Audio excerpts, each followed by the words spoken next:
Hi అండి. తెలుగు కథల ప్రపంచంకు స్వాగతం.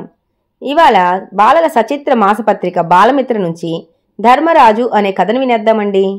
బాల్యదశలో ఉన్న కురుపాండవులను విద్యాభ్యాసం నిమిత్తం కృపాచార్యుని వద్ద చేర్పించి, వీళ్ళు మహారాజు కుమారులను చూడవద్దు ఆచార్య, చదువు మీద అశ్రద్ధ చూపించే వాళ్లను కఠినంగా దండించండి, వీళ్లను ప్రయోజకుల్ని చేయండి అని చెప్పాడు భీష్ముడు. విద్యాభ్యాసంలో పాండవులు కౌరవుల కన్నా అగ్రగాములుగా ఉండేవారు. అది కౌరవులకు కంట్రగింపుగా ఉండేది. ఒకనాడు కృపాచార్యుడు ఓ పాఠమిచ్చి మర్నాడు అప్పగించమని విద్యార్థులతో చెప్పాడు.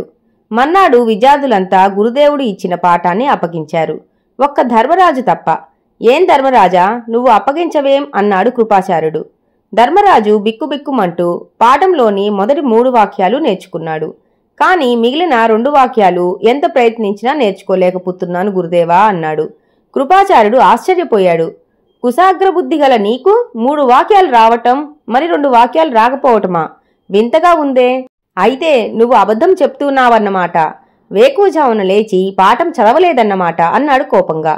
ధర్మరాజు దీనంగా ముఖం పెట్టి, నేను అబద్ధం చెప్పటం లేదు గురుదేవా, నిజంగానే చివరి 2 వాక్యాలు నేర్చుకునేందుకు చాలా కఠినంగా ఉన్నాయి ఆచార్యదేవా అన్నాడు.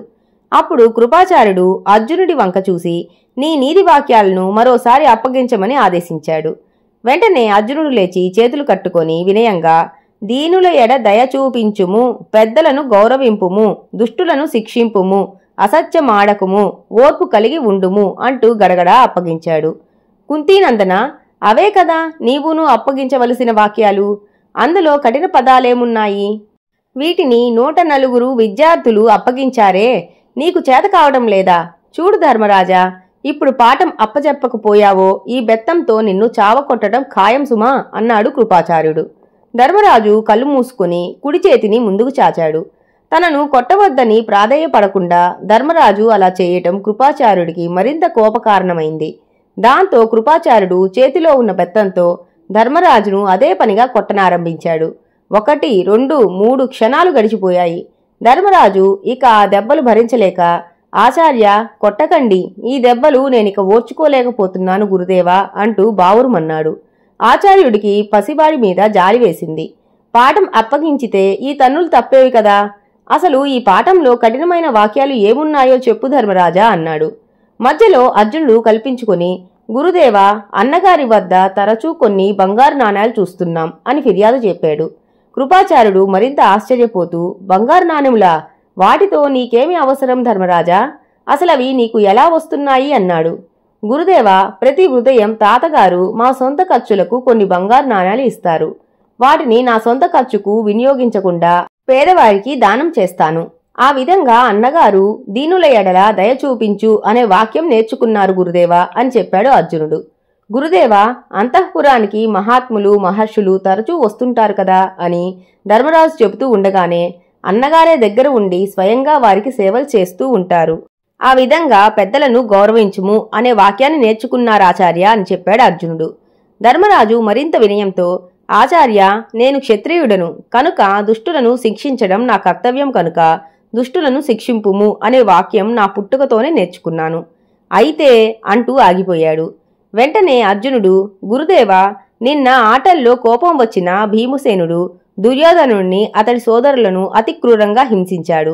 వాళ్ళు తాతగారికి ఫిర్యాదు చేశారు. తాతగారికి అన్నగారి మాట మీద గురి ఎక్కువ. పిలిచి నిజం చెప్పమని అడిగారు. నిజం చెబితే తాతగారు భీముణ్ణి చీల్చి చెండాడతారన్న భయంతో భీముడు వాళ్ళని కొట్టలేదని అబద్ధం చెప్పారు అన్నగారు అన్నాడు. ఇంతకీ భీముడు కౌరవులను దేనికి కొట్టినట్లు అని అడిగాడు కృపాచార్యుడు. ఆచార్య, ఈ రాజ్యం మాది, ఈ భోగభాగ్యాలు మావి, మా దయాధర్మం మీదనే మీరంతా బ్రతుకుతున్నారు, మీకు మాకు సేవకులే తప్ప దాయాదులు కారు అని కౌరవులు అన్నందుకు భీముడు వాళ్లను దండించాడు అని చెప్పాడు అర్జునుడు. ఆచార్యదేవా, అప్పుడు నాకు కూడా కౌరవుల మీద విపరీతమైన ఆగ్రహం వచ్చింది. ఓర్పు నశించింది. ఖడ్గంతో వాళ్ళ శిరస్సులు ఖండించుదామా అన్నంత ద్వేషభావం నాలో కలిగింది. ఇప్పుడు మీరు బెత్తంతో కొడుతున్నప్పుడు కొంతవరకు ఆ బాధ ఓర్చుకున్నాను. ఆ తర్వాత ఓర్చుకోలేక ఏడ్చేశాను.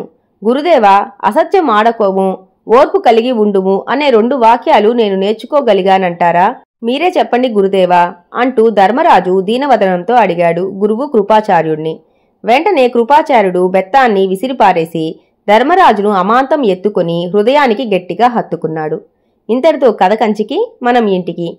ఈ కథ గనక మీకు నచ్చినట్లయితే లైక్ చేసి, షేర్ చేసి, కామెంట్ చేసి మన ఛానల్కి సపోర్ట్ చేసేయండి ఫ్రెండ్స్. ఇక ఉంటానండి. By by.